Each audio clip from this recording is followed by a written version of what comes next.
Isang umaga, bigla na lang nagchat sa akin si Kappa Girl ng napakahaba. Sabi niya, Tito Dogs, may project kami ngayon sa ABP. Turuan kami ni Mama magtahi. Tito Dogs, please, ibili mo ako ng tahian para sa project ko.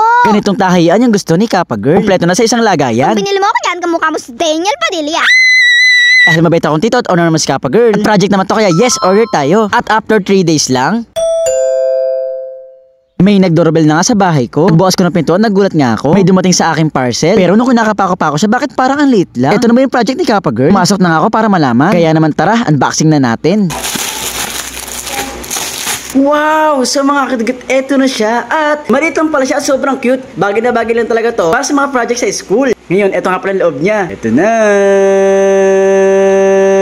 Tenen! O diba mga kadigat, grabe, sobrang cute. Kompleto. Ito lahat ng mga pantahe. Kompleto na ang kulay. Tapos ito pa yung mga ibang gamit. Meron ng panukat, may gunting, may karayom. Ito yung pampantahe. May botones, merong fin, may pardible. Hindi ko lang alam kung ano tong isa. Sing-sing ba to? Basta ko naman to. Sila nakakaalam. Sa sobrang daming laman, sobrang kompleto niya. Hindi ko na nga alam kung ano ba tawag dito sa iba. Ang galing nga, meron siyang takip. Ito pang isa kasi ng elementary ako, hindi ko rin ito naabutan. Ano kayang tawag dyan? O diba, sobrang kompleto. Ang ganda at sobrang dali pang dalhin. Sigurado ako pag nakita to ni Kappa Girl, matutuwa yun. Ano ba yung project ko sa school na tahian? Ito na yun. Okay, kukunin ko na to. Papasok sa school ka, bakit ako sa mga ko? Bye! Okay, Kappa Girl, ingat! Hindi nga pala ako prepared ng mga oras na to. Nang biglang lumapit si Kappa Girl.